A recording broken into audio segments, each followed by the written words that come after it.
Kemenangan menjanjikan Garuda Muda atas Brunei Darussalam tak bisa lepas dari peran penting Jens Schreven. Ia menjadi pembuka papan skor sejak menit awal dan menjadi penutup gol ke-8 juga pada babak kedua. Hasil ini membuat Indonesia berada di puncak klasemen sementara. Keluarga Jens Schreven pun begitu bangga melihat buah hatinya langsung tancap gas saat pertama kali promosi ke tim U23. Akan tetapi, jangan lupa bahwa perjalanan Garuda masih belum selesai sampai di sini. Pada babak grup aja nih, kita masih bisa punya rintangan dari negeri jiran, Malaysia, hingga Filipina, yang berhasil menumbangkan Malaysia itu sendiri. Ini menjadi sinyal bahwa setiap kekuatan skuad tidak dapat dipandang sebelah mata. So, inilah perjalanan Garuda, khususnya Jens Schreven, dalam mencapai kesuksesan pertamanya di Timnas U23. Dia nggak ingin sekedar juara, akan tetapi banyak target yang jadi incaran bersama Garuda Muda.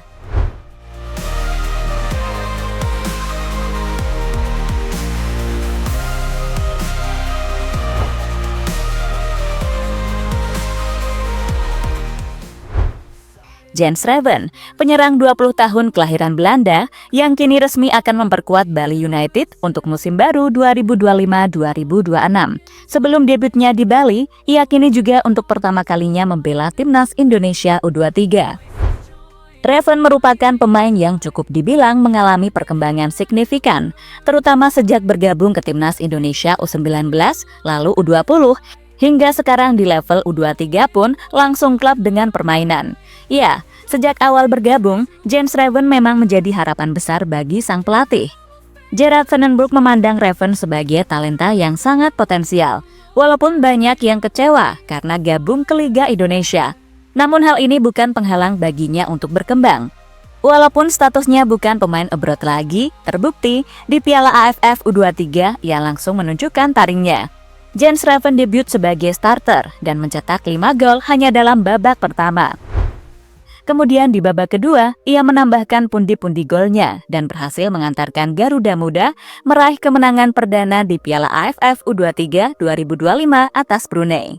Lihatlah bagaimana golnya dilakukan dengan berbagai cara, memperlihatkan pengalamannya di Eropa bukan sekedar embel-embel. Selebrasi gol pacu jalur yang viral juga membuatnya mendapatkan perhatian lebih dari para penggemar.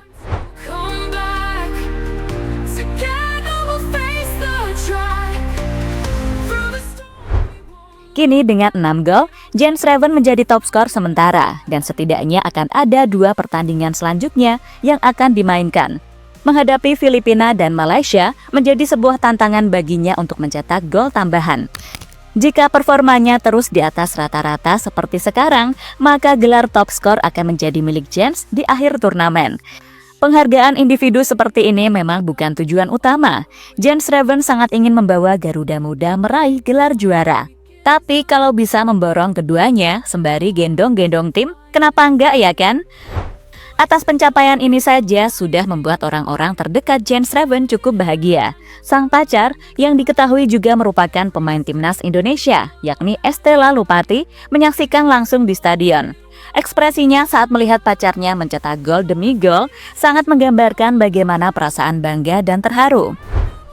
Dari unggahan penggemar lain, Estela terlihat excited saat nama Jens Schreven terus terukir di papan skor. Namun di satu sisi, ia juga tak ingin terlalu tersorot kamera.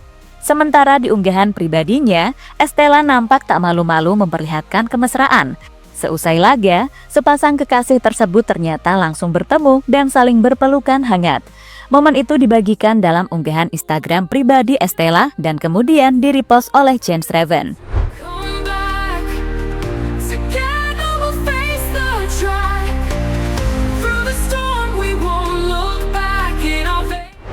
Sementara keluarga Jens Schreven yang biasanya juga hadir secara langsung ke GBK untuk menyaksikan, namun kali ini ayah dan ibu Jens sepertinya ada urusan lain yang tidak bisa ditinggal. Kedua orang tuanya diketahui tak terbang ke Indonesia dan memilih menyaksikan lewat layar kaca. Meski begitu, terlihat dari unggahan story sang ayah, Bjorn Raven, sangat bangga menyaksikan debut anaknya begitu gacor parah. Dukungan emosional secara langsung mungkin gak hadir dari orang tua, tetapi dalam hati Jens Schreven, jelas orang tua merupakan motivasi terbesarnya dalam membela Garuda. Apalagi di saat karirnya mulai terus naik seperti sekarang, di mana ia sangat percaya diri memulai turnamen pertama bersama timnas U23. Dan mungkin disinilah waktunya ia membuktikan untuk terus naik tangga hingga level timnas senior.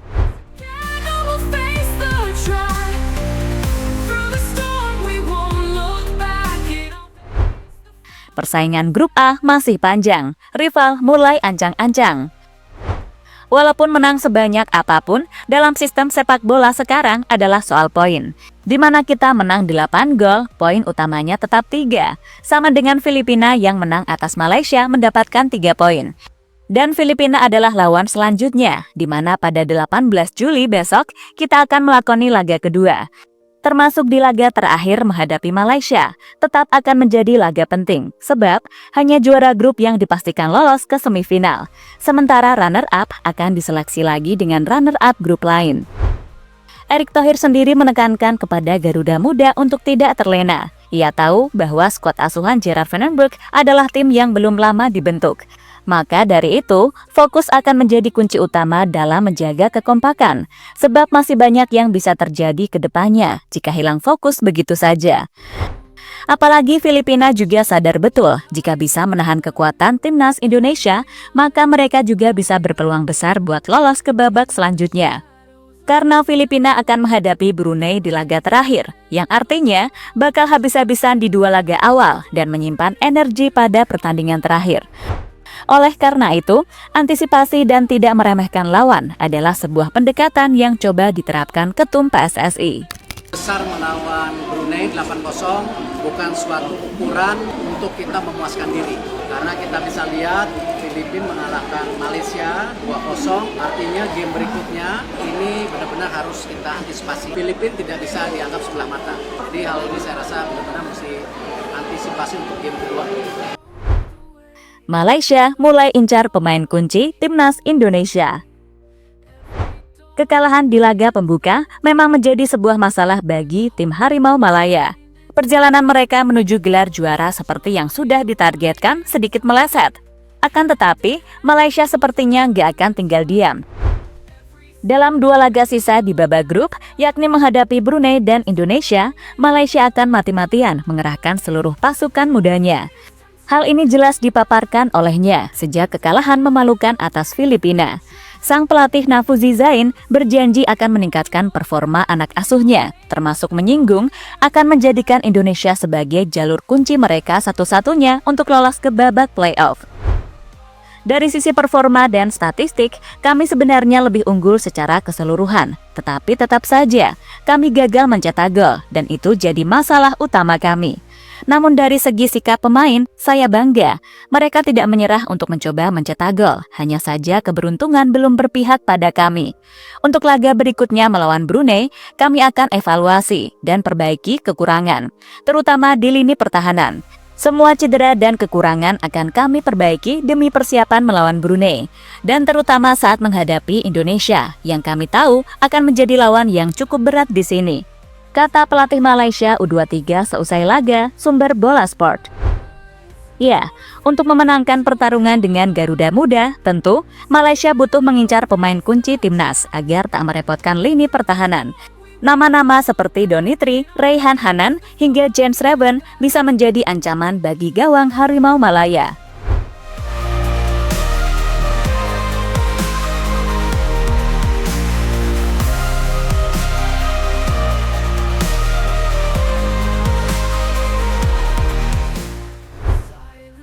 Pada intinya, kemenangan besar atas Brunei hanyalah langkah awal dalam perjalanan panjang Garuda Muda di Piala AFF U23 2025. Performa luar biasa dari James Raven yang langsung mencetak 6 gol di laga debutnya jadi penanda bahwa Indonesia memiliki taring baru di lini depan. Namun, pencapaian individu bukanlah tujuan akhir.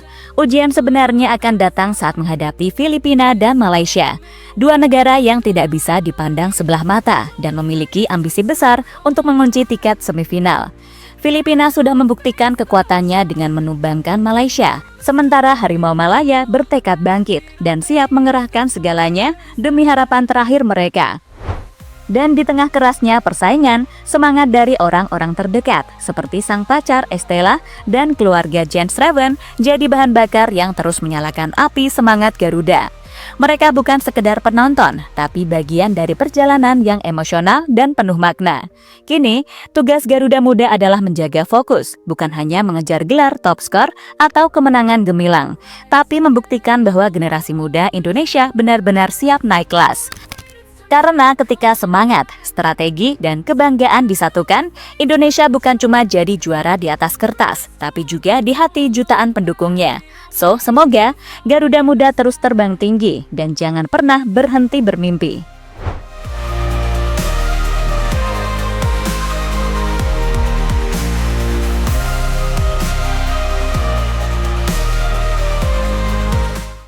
Itu dia ceritanya hari ini dari JL Report. Kalau kamu suka videonya, jangan lupa klik like-nya dan tulis pendapatmu di kolom komentar. Masih banyak cerita seru lainnya, langsung cek video di sebelah. Karena di sini, kita bukan cuma nonton, kita hidup bareng Garuda. Sampai ketemu di video selanjutnya.